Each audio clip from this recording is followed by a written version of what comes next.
Hello guys, welcome back to this channel. Guys, इस video में 3i infotech के ऊपर हम बात करेंगे, लेकिन शुरू करें उससे पहले रिक्वेस्ट करूंगा आपसे कि अगर आप इस वीडियो को फर्स्ट टाइम देख रहे हैं, इस चैनल को फर्स्ट टाइम देख रहे हैं, तो सब्सक्राइब कर लीजिएगा और बेल आइकन को ज़रूर से हिट करिएगा ताकि आपको किसी भी वीडियो की नोटिफिकेशन मिस ना हो और आप सबसे पहले देख पाएंगे। तो 3i इन्फोटेक के अंदर मैंने आपको बताया था, जब ये गिर रहा था 8.30 के आसपास चल के आ गया था, तब भी मैंने आपसे कहा था कि जो समझदार है उसके लिए इशारा काफ़ी होता है, और जो समझदार है उस गिरावट को एक मौके की तरह तलाश रहा है। और वाकई में बात जो है उन सभी लोगों के लिए सच निकल के आती है। ये देख सकते हैं, मैं 26 मई 2021 के स्टेटस को आप लोगों के साथ शेयर कर रहा हूँ, एक दिन पहले का। 9 के ऊपर ओपन होने के बाद कल 8.90 का लो बनाता है और 9.30 का अपर सर्किट हिट करके वहीं पे बंद भी हो जाता है। 4.49% की तेज़ी के साथ इसका अपर सर्किट लगा है कल का। और आज की क्या सिचुएशन है आप खुद देख सकते हैं जा कर के। और 26.7 मिलियन शेयर्स कल ट्रेड किया था, यानी 2,67,03,310, जिसमें से डिलीवरी 57.38% की ली गई थी। आप देख सकते हैं डिलीवरी डेटा इतना ज़्यादा है जिसको देख करके कहा जा सकता है कि अभी ये इसका अपर सर्किट आपको कंटिन्यू होता हुआ दिखाई दे सकता है। इसके पीछे एक खबर है, उस खबर को मैं आपसे डिस्कस करूँगा। बिफोर डिस्कसिंग दैट, हम बीएससी के ऊपर सिचुएशन अगर देखेंगे तो 9.00 के ओपन प्राइस के बाद 8.90 का लो बनाता है और 9.35 के ऊपर लॉक हो जाता है, जो कि इसका अपर प्राइस बैंड है। और वहीं क्लोज हुआ था 4.94% की तेज़ी के साथ। 1,44,77,605 टोटल वॉल्यूम ट्रेड करता है, out of which 51.41% deliverable quantities. Market cap देखें तो ये कंपनी की है 1511.57 करोड़ रुपए। इसका 52 वीक लो है 1.57 का और 52 वीक हाई है 10.00 का। देखिए, अभी कंपनी ने Q4 के रिज़ल्ट्स अभी डिक्लेयर किए थे और रिज़ल्ट्स में बहुत ही धमाकेदार इन्होंने परफॉर्मेंस दिखाई थी। देखिए, 17 मई 2021 को इसकी बोर्ड ऑफ डायरेक्टर्स की मीटिंग थी और कंपनी ने Q4 में 434 करोड़ किया, जी हाँ, 434 करोड़ का नेट प्रॉफिट बुक किया है। अब आप इसको दिसंबर क्वार्टर से देखेंगे तो दिसंबर क्वार्टर में कंपनी को मात्र 21 करोड़ का प्रॉफिट था। सितंबर क्वार्टर में देखेंगे यानी Q2 में तो कंपनी को मात्र 15 करोड़ का प्रॉफिट था, जबकि आप जून क्वार्टर में देखेंगे यानी Q1 में तो 10 करोड़ का प्रॉफिट था। यानी Q1 में 10 करोड़, Q2 में 15 करोड़, Q3 के अंदर अगर आप देखें ये तो वो है 21 करोड़ और Q4 में सीधे 434 करोड़ का हो रहा है। जब आप लोगों में से जो नया है उसको लगेगा कि इतना ज़्यादा सडन जंप कैसे देखने को मिल रहा है, क्योंकि उनको एक चीज़ नहीं पता है Q4 में इतना ज़्यादा जो प्रॉफिट आ रहा है ना गाइस, इसके पीछे कारण ये है ना गाइस कि सॉफ्टवेयर का बिज़नेस है इस कंपनी का। जो सॉफ्टवेयर का बिज़नेस था बेसिकली, उसको इन्होंने, एक कंपनी है अपेक्स करके, उसको इन्होंने 1000 करोड़ रुपए में बेच दिया है। कंपनी के पास जितना डेट था, कंपनी जो है डेट को चुकाने के लिए उस पैसे को यूज़ कर सकती थी और किया भी है, और कंपनी डेट फ्री हो गई है।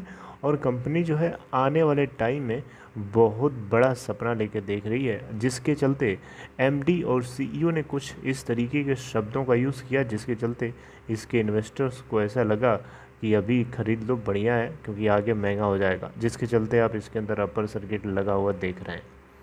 आइए डिस्कस करते हैं कि एमडी और सीईओ ने क्या ऐसी बात बोली। देखिए, इस कंपनी के सीईओ और मैनेजिंग डायरेक्टर जो हैं, जिनका नाम है थॉमसन पी गनानम, ये मैनेजिंग डायरेक्टर हैं और ग्लोबल सीईओ हैं 3i इन्फोटेक के। इन्होंने साफ साफ कंपनी के फ्यूचर को लेकर के बहुत ही बड़ा शब्द यूज़ किया, बहुत बड़े वर्ड्स यूज़ किए। $1 बिलियन, जी हाँ, $1 बिलियन, सही सुना आपने, $1 बिलियन के रेवेन्यू को अचीव करने की टारगेट सोच रहे हैं 2030 तक। ये इन्फोटेक 3i इन्फोटेक का उद्देश्य है, ये इसका गोल है। तो इतना बड़ा जब गोल लेके कंपनी चल रही है तो डेफिनेटली इसके इन्वेस्टर्स को लगेगा कहीं ना कहीं कि बिज़नेस के अंदर कंपनी, और सबसे अच्छी बात जानते हैं क्या, सबसे अच्छी बात यह है कि कंपनी जो है क्या बोलते हैं उसे, डेट फ्री हो गई है। यहाँ पे मैंने ये चीज़ पढ़ी है, मैं वो चीज़ आपको दिखा देता हूँ ताकि आपको यकीन हो जाए। इससे पहले जो डेट था इनके पास, वो डेट जो है चुकाने के लिए इन्होंने सॉफ्टवेयर के बिजनेस को बेचा था। मैं जो शब्द पढ़ रहा हूँ, जो वर्ड्स पढ़ रहा हूँ, उन सेंटेंस पढ़ रहा हूँ, उसको ध्यान से सुनिएगा। The new proposition at 3i Infotech is to create a future where digital transformation and business process management coverage, and where technology and automation execute strategies at the higher efficiency. The growth oriented and now debt free company aims to be a partner of choice for clients looking to transform their digital strategy and disrupt their niches with automation, the company added. देखा आपने, company जो है growth orientation के ऊपर काम करना चाहती है और अब ये डेट फ्री बन चुकी है। और आपको पता है कंपनी के ग्लोबल क्लाइंट्स भी बहुत अच्छे से जुड़े हैं। ग्लोबल क्लाइंट्स में दो तरीके के क्लाइंट्स होते हैं, एक डेवलपिंग मार्केट के अंदर होते हैं और एक डेवलप मार्केट के अंदर होते हैं। लेकिन 3i इन्फोटेक छोटी साइज़ की कंपनी है, जिसके चलते इनका 74% जो इनकी जो पकड़ है वो डेवलपिंग मार्केट में है। यानी जो मिडिल साइज़ के कस्टमर्स हैं, छोटे साइज़ के कंज्यूमर्स होते हैं, उनकी पकड़ जो है इस कंपनी के साथ है। तो ये बेसिकली उनका वहीं पे ज़्यादा फोकस भी है।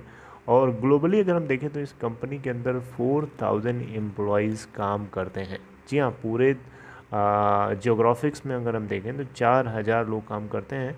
और 3i इन्फोटेक कंपनी जो है अपने फुटप्रिंट को एक्सपैंड करने के लिए लगातार कोशिश कर रही है। देखिए, मैंने आपको बार बार कहा था कि इस गिरावट को जो मौके की तरह देख रहा है वो काफ़ी समझदार है।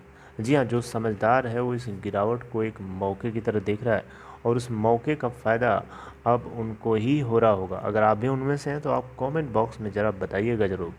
देखिए, यहाँ पे एक एपेक्स पार्टनर करके एक कंपनी थी, उस एपेक्स पार्टनर की एक सब्सिडरी है जिसका नाम है अजेंटो सॉफ्टवेयर। तो अजेंटो सॉफ्टवेयर ने बेसिकली जो है 3i इन्फोटेक के सॉफ्टवेयर प्रोडक्ट को ख़रीदा है 1000 करोड़ रुपए में। आपको पता है 3i इन्फोटेक आईटी सॉल्यूशंस के ऊपर काम करती है और बीपीओ और केपीओ के ऊपर काम करती है। आईटी सॉल्यूशंस में ज़्यादा इनका प्रोडक्शन होता है।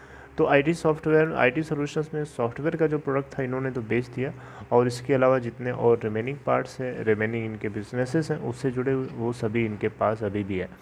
तो कंपनी जो है छोटी साइज़ की है, लेकिन जितने में है उतने में सॉलिड कंपनी है। और मुझे लगता है कि अपने 52 वीक हाई को, जो कि 10 रुपये का है, उसको भी जल्दी ही ब्रेक करके नया 52 वीक हाई क्रिएट करेगी। इनफैक्ट आज ब्रेक भी कर दिया होगा।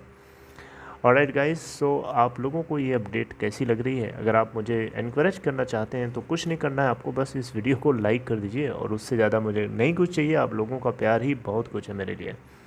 ओके गाइस, तो 2030 तक ये $1 बिलियन, $1 बिलियन तक जो है रेवेन्यू ग्रोथ करके देखना चाहते हैं। तो ये बहुत ही, और यहाँ पे 5G टेक्नोलॉजी को ये यूज़ करेंगे कंप्यूटिंग और cognitive artificial intelligence, machine learning और डेटा साइंस और एनालिटिक्स एंड ब्लॉकचेन दोनों के लिए। Alright, so I would like to terminate my talks right here. If you liked it, please give a thumbs up and take care.